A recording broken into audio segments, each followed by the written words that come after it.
This is the second case of the day, and I'm performing an open rhinoplasty. And the target is to reduce the dorsal hump.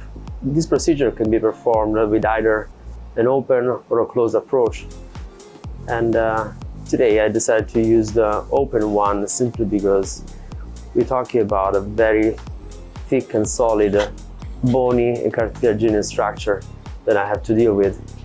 And with an open approach, I feel I can have better exposure and I can perform more maneuvers than I can with a closed approach.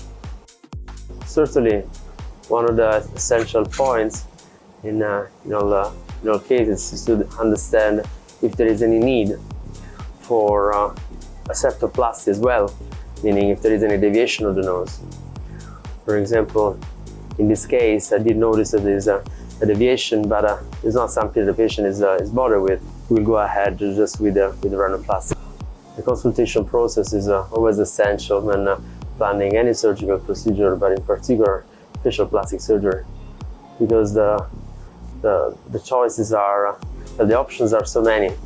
Either once you decide if you go for an open or closed approach, you can still do so many maneuvers to augment the bridge or reduce it, to, like in this case, reduce the dorsal hump.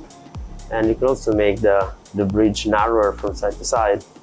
The same way you can do so many maneuvers for the tip, as it can be suspended, it can be lifted or lowered down.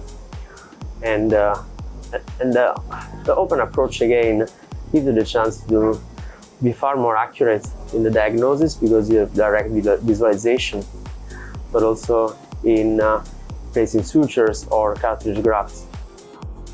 In my opinion, it doesn't really matter what is the approach that each surgeon feels more comfortable with, the open or the closed one. The most important part is to understand what each individual patient is aiming for, what are the real concerns, the personal concerns, what are the best surgical techniques to address them, and do everything possible to try to get the target right in the first stage. Because revision surgery is always possible, we do this all the time, but it's far more complex, it takes longer, please. It takes longer and has a higher incidence of complication. Thank you.